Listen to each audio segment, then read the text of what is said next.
जो भी लोग भारत से बाहर, जैसे कि Bangkok, Thailand, America, Australia, Canada, यहाँ सब गए हैं और उन्होंने सेक्स का आनंद वहाँ पर लिया है, कॉल गर्ल्स के साथ या किसी स्पा में आनंद लिया है, वो मेरी बात को भली भांति समझ रहे होंगे कि जब गवर्नमेंट खुद ही लीगलाइज कर देती है वेश्यावृत्ति को, तो चीज़ें बहुत ही आसान हो जाती हैं।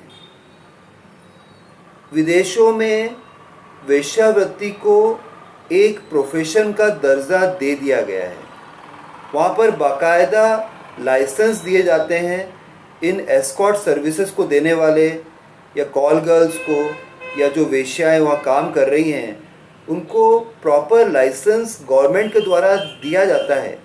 उनके पास स्पेसिफिक स्पास, सेक्स पार्लर्स या ऐसी जगह होती है जहाँ पर लोग आते हैं और अपनी कामुक इच्छाओं की पूर्ति करते हैं। कितना अच्छा सिस्टम है ये। हमारे देश भारत में हमने विदेशों में जो जो हुआ है उसको कॉपी तो किया ही है। जैसे संविधान भारत का बनाया तो वो भी दूसरे देश के संविधानों से हम इंस्पायर ज़रूर हुए हैं। तो इसी प्रकार से क्या ये जो सेक्स वर्कर्स हमारे देश में है तो सही, आप मानेंगे। आप कहीं पे भी चले जाइए, धार्मिक स्थलों पे चले जाइए, आज आप हरिद्वार चले जाइए, वहाँ पे गंगा जी की आरती आप करते हैं। शाम को जब बाहर निकलेंगे तो सड़क पे आपको सेक्स वर्कर इशारे करते हुए मिलेगी कि भाई गंगा की डुबकी तो तुमने लगा ली है, पाप तो तुम्हारे धुल गए हैं, आओ फिर से पाप शुरू करो, वापस भी तो आना है हरिद्वार। उज्जैन आप चले जाइए जो कि एक धार्मिक स्थल है, वहाँ पर भी आपको पिंजरवाड़ी मिलती है जहाँ पर वेश्याएं रहती हैं। बनसकांता में तो पूरा का पूरा गांव है, वहाँ की महिलाओं का धर्म ही वेश्यावृत्ति है। अगर आप उज्जैन से मंदसौर की तरफ चलते हैं, उसके आगे उदयपुर जाते हैं तो पूरा गांव बसा हुआ है जहाँ की महिलाएं जो हैं वो वेश्यावृत्ति करती हैं। तो जाते तो हैं लोग इन गलियों में, छुपके छुपके जाते हैं, और जो कहते हैं हमसे कि तुम डूबे हो इन रंग रलियों में, हमने जाते देखा इनको चुपके चुपके इन गलियों में। बहुत सारे लोग चुपके चुपके काम भी करते हैं, दाएं हाथ से काम करते हैं, बाएं हाथ को पता ही लगता है।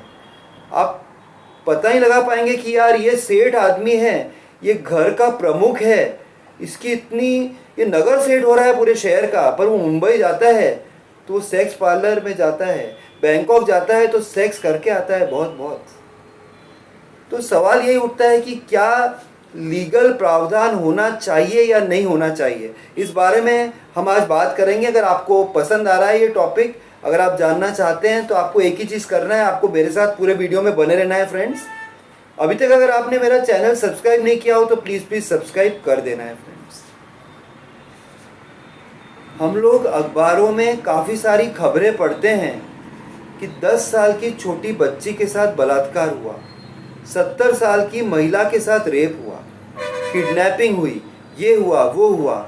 हमारा दिल दहल जाता है, हम बहुत ही उदास फील करते हैं जब सुबह सुबह ये खबरें पढ़ते हैं। दोस्तों, ये खबरें कहीं ज़्यादा होती, पूरा न्यूज़पेपर इन खबरों से भर जाता अगर वेश्याएं या कॉल गर्ल्स अपनी सर्विसेज नहीं देती होती। इंसान क्या है, बेसिकली इंसान के अंदर एक जानवर, एक भेड़िया छुपा हुआ है, और उसको जब चाहिए होता है ना तो वो किसी से कभी भी कुछ भी कर लेता है। समाचार पत्र इसका सबूत है, जो खबरें छपती हैं समाचार पत्रों में। तो समाज की सफाई वेश्याएं कर रही हैं।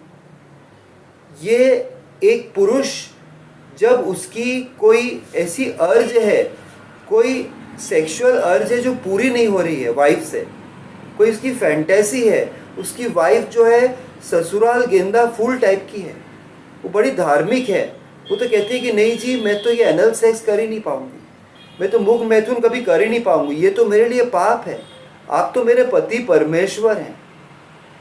और वो तो लेट जाती है और पति से कहती है कि रोज़ रात को आओ मुझे लूट लो। अरे पति को लूटना ही नहीं है, उससे तो आपसे कुछ और ज़रूरतें हैं, उसकी फैंटेसीज़ हैं, उसकी इच्छाएं हैं, फिर कहाँ पूरी करेगा वो? जाएगा वेश्या के पास। तो वेश्या जब इतनी बड़ी सर्विस देती है, पुलिस अननेसेसरी उन्हें परेशान करती है। कई होटल में रूम बुक करना पड़ता है उनको अपने क्लाइंट्स के साथ में, जो लोग सेक्स करवाने आते हैं, और फिर पुलिस उनको बहुत परेशान करती है। कई पुलिस वाले तो खुद भी संभोग फ्री में करते हैं उनके साथ में, उनसे पैसे लेते हैं, उनको परेशान करते हैं, उनके बच्चों को परेशान करते हैं, उनको परेशान करते हैं।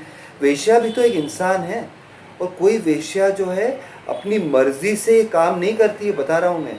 ऐसी कोई महिला शायद ही आपको मिलेगी कि यार मैं 100 लोगों के साथ सोऊंगी, मुझे बड़ा मज़ा आएगा। वो बेचारी इसलिए आती है कि उसकी कोई मजबूरी होती है, उसको पैसों की शायद ज़रूरत होती है, या कोई समाज से उसको निकाला हुआ है, कोई ऐसा कार्य उससे हो गया है कि समाज ने उसकी भर्त्सना की है, इसलिए वो क्षेत्र में आ गई है। तो गवर्नमेंट को ज़रूर